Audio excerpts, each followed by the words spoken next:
আমি বিস্মিত।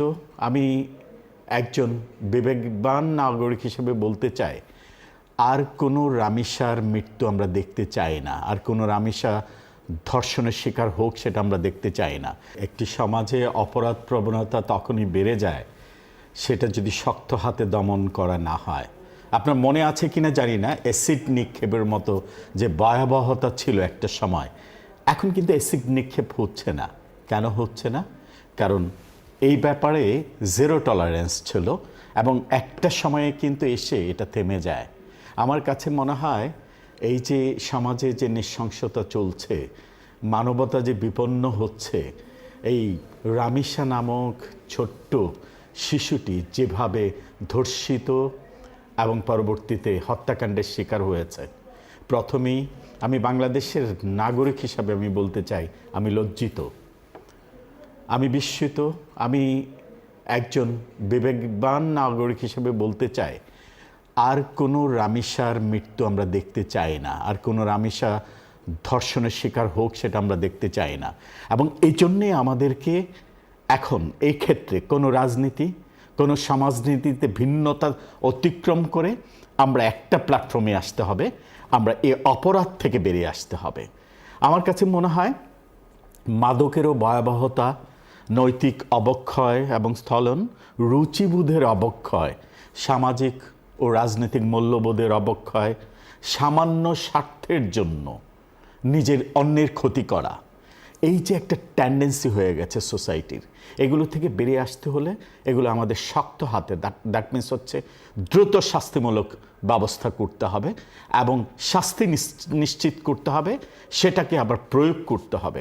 আপনি দেখেন একটা সময়ে আমাদের এই সিভিল সোসাইটিতে আরব যেভাবে প্রকাশ্যে ধরেন এই যে আপনি দেখেন মণ্ডক দ্বিখণ্ডিত করে যেভাবে শাস্তি প্রদান করত, ওপেন বাথ জম্মা যেভাবে শাস্তি প্রদান করা হতো, এগুলো নিয়ে কিন্তু একটা সময়ে মানুষের মধ্যে এমন ছিল এটা এক বর্বরতা।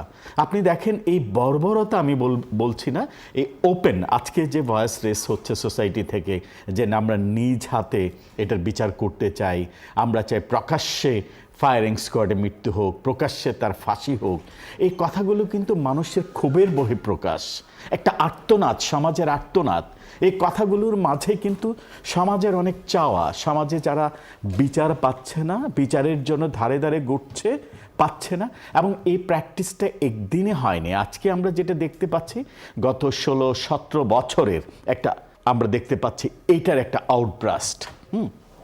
সামাজিকভাবে বিচারহীনতা এবং দেখেন বিচার চেয়েও বিচার না পাওয়া, ধর্ষিতা নিজেও আদালতের ধারে ধারে ঘুরে বিচার না পাওয়া, এই সবগুলোর আর্তনাদ।